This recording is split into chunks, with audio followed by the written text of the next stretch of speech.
Sheila Bentley? You look like you were walking to the electric chair. This is a friendly proceeding, Ms. Bentley. Whatever you say, Your Honor. Ms. Bentley, you have 6 unpaid parking tickets there on Friendship, Orange, and Empire Streets. I was not driving that car. Who was I own driving? the car, but another person was driving it for the past 5 years. Who's the other person? A very irresponsible husband. Your husband? Soon to be ex. It's soon to be your ex-husband? Can't be soon enough, yes. Well, I have to make full disclosure, and that is that I may have a conflict here because I actually performed a wedding between you and your husband. And I recall very vividly that the wedding was at the Metacomet Country Club, and it was a beautiful day, and it was out by the putting green, and everyone was so happy and Yes. and celebrating, and you had stars in your eyes looking at him. Oh, definitely. And he had stars in his eyes looking at you. And I recall saying, as part of the wedding ceremony, that the bond of marriage was a binding covenant, I know. I have the video. and that it was a beautiful tribute to your undoubted faith in each other. Yeah. That you took each other for better or for worse, for richer or for poorer, in parking tickets and parking meter violations. This has been the minorest And you of took everything. you Yes. took that vow. I did. Inspector Quinn, I don't think I asked her if she would pay his parking tickets during the ceremony. Well, I think that falls under for better or for worse. So, Ms. Bentley, Yes. Yes.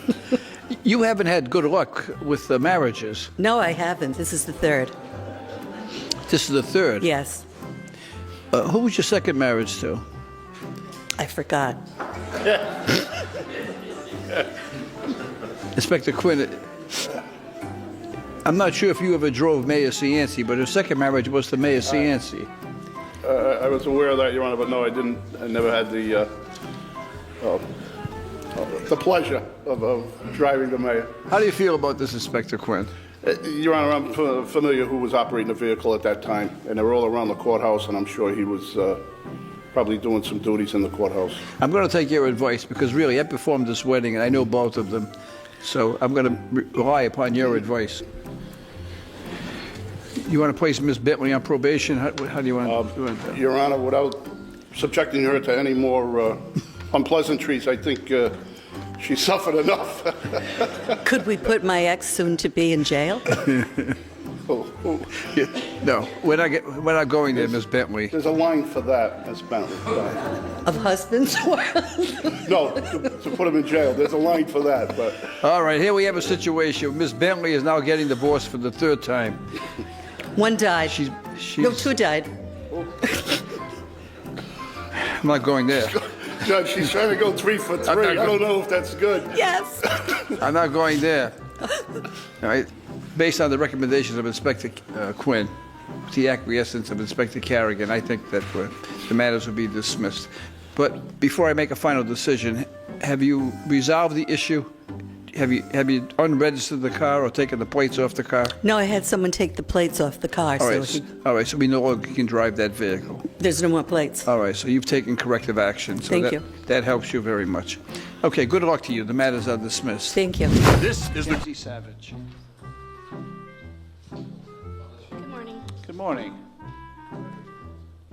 You charged of parking at an expired meter on Chestnut Street. Yes. Is there anything you wish to tell me about this? Yes, I was heading to class and I don't normally park on the street, but I was late and I went to put my credit card like in the kiosk and it wouldn't read it, like it wouldn't take it at all. And so I was late for class, so I just left it because I figured like they knew that it was broken, so they wouldn't give me a ticket because there were other people parked on the road that didn't have like the slip. And when I came back, there was a ticket and I called like the number on the back of my thing, and they said to leave a message for some man, he would call me back about it because they knew that the kiosk was broken, and he never called me back.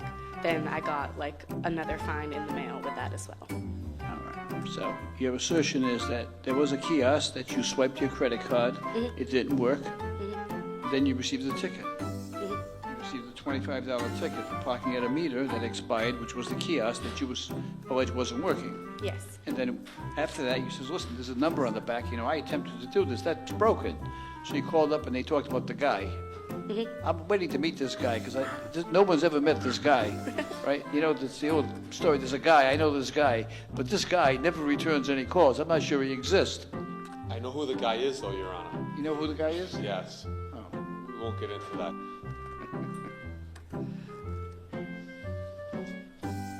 In this case, the threshold issue is whether I believe you. Right now, I don't have those powers, but Inspector Carrigan, he studied that in the police academy. So is she telling the truth? Yes, Your Honor. How do you know? Your Honor, I can't give those signs away. They'd have to go to the academy and everything I went through. You mean there are certain things, certain Yes, characteristics, certain signs. certain mannerisms? Yes. For example, if they raise their right shoulder, that may mean something. It could, Your Honor. they keep- Again, if I they just keep- can't, I can't give that away. If they keep blinking, does that Similar mean something? things, yes. Suppose they smile. That's another tell for other things. All right, well, I don't want to give away any secrets of the police academy, but he thinks you're telling the truth. So the matter will be dismissed. Thank you. All right, good luck to you. This is the courtroom of Judge Frank Caprio, where people in cases are met with compassion. A different kind of judge. A courtroom like no other. Sherry Gervais. Good morning, Sherry, Your you Honor. have two tickets, one on Jewett Street, one on Blackstone Street. Yes, Your Honor. One's overnight parking and the other is an expired meter. Actually, the expired meter was outside Rhode Island Hospital on the Blackstone Street, on the side where, the emergency room is. And my mother was in the hospital, and when I was looking for a parking space, I seen in this sign, and I seen 4-hour parking, so I parked there. So, and the overnight parking. So you said, oh, this is good, I can park here for 4 hours. Yeah, I was like, oh, good, great. I was all What a excited. I wonderful came out, I city. had a ticket. I was like, oh, really? Now you confess to that. Do you want to confess to anything else? The overnight parking ticket, sure. That's my daughter's street, Jewett Street, and she don't even have parking over there. But my grandson was in from Newport, and I had to go over there, and I ended up staying over. Yeah. We fell asleep in the car, stayed on the street. There was nowhere to park anyways. She has trouble over there. She hasn't been living there that long, but there's no parking. They got a little tiny driveway and 3 floors. So that's my fault too. The rules are the rules. But then I went and stayed with my mother after a week she got out of the hospital. And I have a get- dinner appointment tonight, so Yeah. keep it short, okay? Okay. And, well, because I missed court, I picked up my mail at my apartment, and I realized I was supposed to be in court at 8:30 that day, and I'm like, oh my God. So I called and they extended it for me. Well, my tickets are doubled, tripled, one of them tripled. Yeah, so I was just hoping I could maybe get a little break on that. Yeah. Have you finished? I'm done. All right, it's $30. See the court. Thank you very much. This is the courtroom of Judge Frank Caprio, where people in cases are met with compassion. A different kind of judge. A courtroom like no other. Ava Carenti. Hi, how are you? Good morning, Miss Carenti. You are from New Hampshire. Yeah. What are you doing in Rhode Island? I go to school at Johnson & Wales, What are you studying? business administration. Okay, what year are you in? I'm going into my sophomore year. Oh, you're going to be here for a while. Yeah. Are you enjoying Rhode Island? Yeah, I like it a lot. It has some nice beaches. Not in Providence. No. You don't? I like Narragansett, and there's one I went to called Easton's Beach. I don't know if you... Easton's Beach in Newport. Yeah. It's also called First Beach. Yeah. That one. That's a beautiful beach. And Yeah. Now, in It's- Narragansett, there were several beaches. There's the Narragansett Town Beach, there's Scarborough, there's Roger Wheeler, there's there's a whole bunch of beaches. Which one do you go to? I think I went to the Town Beach. Town Beach. It was like one long strip. I just took my surfboard there and was on the corner kind of. That's where they surf. They surf at the Town Beach. Yeah. Then that's where I was. Well, they have some nice beaches in New Hampshire as well, right? Yeah, water's pretty cold. It's it's always crowded too. You only really have like Hampton Beach and then a couple of beaches in like Massachusetts. That's ski territory, right? Yeah, big ski territory. Well, you ski too, except you ski on water. It's called surfing, right? Yeah. I ski on snow too, but yeah, Are you a good surfer? no. No. I just kind of like go out there and have fun, you know. I'm not really taking it super seriously. Well, you have a couple of parking tickets here. The one parking during an emergency was on March 18th. What was going on in March? St. Patty's Day. What street was it on, Your Honor? Radcliffe. St. Patty's Day, Your Honor. So, because they had the parade and everything else, they put the paper signs up throughout that areas. The day before was St. Patrick's Day. And they put up these temporary signs. They're paper signs that are 8 by 10. They're as big as, and they put them on poles, not on poles, put them on trees. They stapled them on houses and so forth. And what they say is, emergency, no parking. I dismissed those tickets because the question is whether or not there was reasonable notice to the motorist. So that's not, in my mind, that was not reasonable. So we're going to dismiss it. So you just saved $100. Thank you, Your Honor. Right now you can buy another surfboard or something. Right? Yeah. Case is dismissed. Good luck to you. Thank you, Your Honor. This is the courtroom of Judge Frank Caprio, where people in cases are met with compassion. A different kind of judge. A courtroom like no other. Morning, sir. You were charged with parking overnight. Yeah, first of all, I am sorry On Hope for Street. my English, and I am trying to learning English. If I say something wrong, I am sorry for this. You can't say anything Promise. wrong here. Okay. Where are you from? Turkey. How long you been here?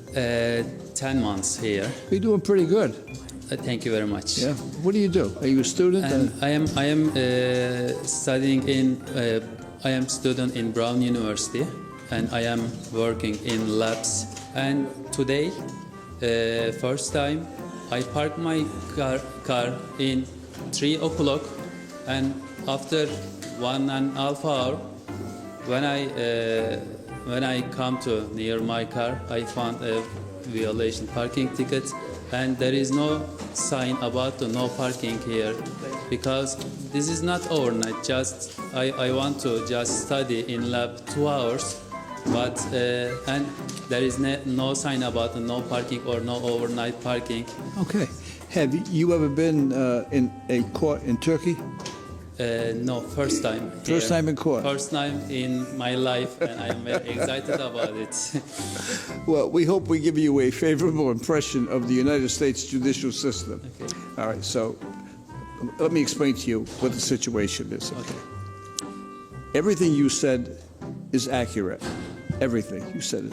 There are no signs that say you cannot park overnight, right? And plus, to complicate matters more, there's a sign saying you can park during certain hours, and you were not parked during those certain hours, so in your mind, I can park here, which makes sense to me.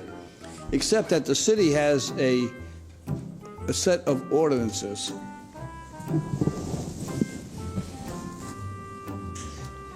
These are the city laws. And in here it says you cannot park overnight in Providence. So before you came from Turkey, you were supposed to read this book. Read all of them? Okay. I have just two months here. So it's a very confusing thing. People in Providence know they can't. But I don't think it's fair for us to charge you for parking overnight when, number one, you didn't know, number two, the sign was very misleading. So that's a short version of saying that you won your case. So when you get back to Turkey, you can say I was in the United States and I received a summons to go to court and I fought the system and I won. Am I won now? You won. Oh, thank you very much. Thank you. Good luck to you. The matter is dismissed. You did a wonderful job. Thank you very much. Thank you again. This is the courtroom of Judge Frank Caprio, where people in cases are met with compassion. A different kind of judge. A courtroom like no other. Alexis Almeida. Good morning, Your Alexis. What are you so happy about?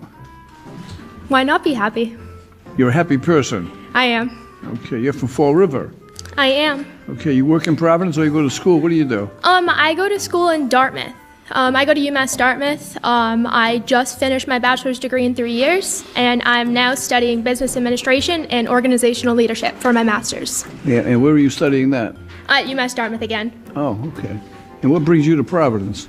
I was having a night out with my boyfriend, and so I'm not too familiar with the area because I am in Massachusetts all the time. And I have a perfect driving record for as far as I know, except for this. So. I see. So you had a night out with your boyfriend, and you were driving the car. I was driving. Oh, I see. I mean, are you the designated driver, or it's just that you drive the car? I drive the car. It was my car. Oh, okay.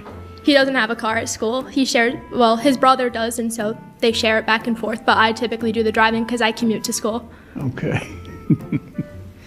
Now, I'm just curious. You can say, Judge, I don't want to discuss that, but let me just ask you a question. When you are with your boyfriend and you are going to the vehicle, does he open the door for you? Every time? He does. Yes. And if you're sitting in the car first and his door is locked, right? You reach over and open the door, the little button. Do you do that? Yes. You do? Did you ever see the movie Bronx Tale? I have not. Oh, there's a movie called The Bronx Tale, right? And this older gentleman gives a young man advice, and he says, "Listen," he says, "when you pick up your girlfriend, it's in the movie, right? You're going to have her sit in the passenger seat, and then you're going to go around to the other side, and the door's going to be locked. And if she leans over and unlocks the door, then she's the girl for you." You remember that scene, Inspector Quinn? Yeah. And sure enough, Unfortunately, in real life, Judge, they hit the lock button on you. yeah, I know. Yeah.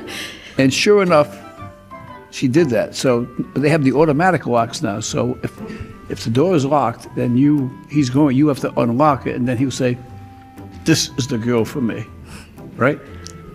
I'll have to do that to him next time. Okay, you may already have him hooked, though, right? You got him hooked already? We'll see. I would have said for sure if he was standing here paying the ticket, Judge, I would have said she definitely has him hooked, but. All right, let's take a look at this, Lisa.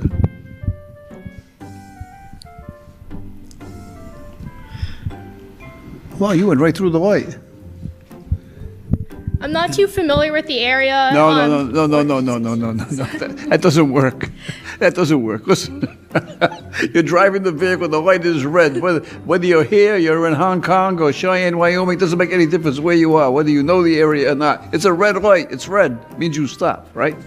Correct. But you must have been engaged in like a conversation.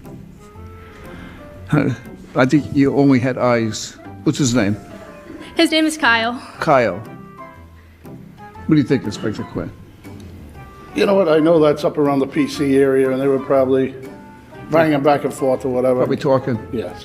What's your recommendation on the disposition of this case? Your Honor, would it be new to the area, $35 court cost, Your Honor, would be the warning on the dismissal. And I was seeing your emotion there, you were going to write that anyway. Inspector Quinn thinks that the ends of justice may be met by charging you a court cost of $35. Now, the magic question is Kyle going to help you with this? Probably not. I'm the one that works all the time, so. Kyle don't work? He does, but he is still in his undergraduate. He's a student. All right. Yes, I'm in my master's, so I go to class at night, so I have the availability to work during the day. Good luck to you. Thank Judge. you. She works. Yeah. She drives. Yeah. Boy, Kyle's got the keeper. Who cooks? Who cooks? Who cooks? Yeah. Me. Who cleans? Me. Kyle, you're a lucky guy. Thank you, Your Honor. Good luck. This is the courtroom of Judge Frank Caprio, where people in cases are met with compassion. A different kind of judge. A courtroom like no other.